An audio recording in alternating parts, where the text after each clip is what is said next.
বাংলাদেশের বিপক্ষে ৩ ম্যাচের ওয়ানডে সিরিজটা ২-১ ব্যবধানে হেরে যেন টনক নড়েছে সফরকারী নিউজিল্যান্ডের। এবার টি-20 সিরিজ শুরুর আগে ভীষণ রকম সিরিয়াসনেস দেখাচ্ছে দলটা।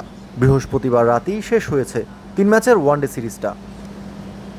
এরপর শুক্রবার দুই দলের ক্রিকেটারদেরই বিশ্রাম দেওয়া হয়েছিল, ছিল না কোনো দলীয় অনুশীলনও। কিন্তু এর মধ্যেই দেখা গেল নিউজিল্যান্ড দলের সিরিয়াসনেস। টি-20 সিরিজকে সামনে রেখে শুক্রবার অফ ডেতেও সাগরিকায় অনুশীলন করতে এসেছেন নিউজিল্যান্ড দলের বেশ কয়েকজন ক্রিকেটার, যাদের মধ্যে অন্যতম ইশ সোধি। বাংলাদেশে আসার পর এবং টি-20 সিরিজের আগে সাগরিকায় প্রথম অনুশীলন দিনটা কেমন কেটেছে ইশ সোধির, চলুন দেখে নেওয়া যাক। 72 ঘন্টা ময়েশ্চার লক সমৃদ্ধ লিলি বডি ওয়াশ, শিয়া বাটারের গুডনেস স্কিন রিপেয়ার করে রাখে সফট ও গ্লোয়িং। ইশ সোধি যতক্ষণ নেটে ব্যাটিংটা করেছেন, এর মধ্যে এই দুটো ঘটনা চোখে পড়ার মতো। প্রথমটা, একজন নেট বোলারের বলে যেন আগে থেকেই বিগ হিটিং করার পরিকল্পনা রেখেছিলেন ইশ সোধি।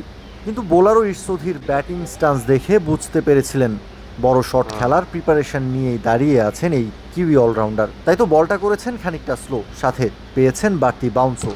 আর লং অফের উপর দিয়ে বড় শট খেলতে গিয়ে ছক্কা হাঁকাতে গিয়ে ক্যাচ তুলে দিয়েছেন ইশ সোধি।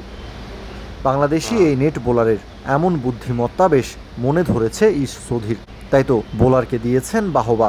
ঠিক এর পরের চিত্রটা এরকম, যখনই একটা লুজ ডেলিভারি পেয়েছেন তখনই গায়ের জোরে শট খেলেছেন কাউ কর্নারের উপর দিয়ে। বলার অপেক্ষা রাখে না, নেট বোলারের এই শর্ট পিচ ডেলিভারি থেকে আরামসে 6টা রান আদায় করে নেবেন এই কিউই অলরাউন্ডার।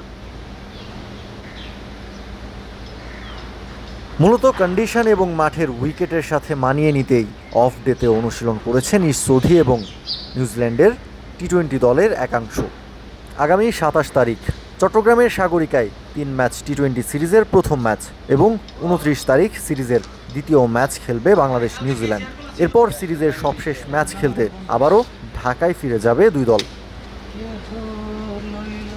কাউসার শান্ত, ক্রিক ফ্রেঞ্জি।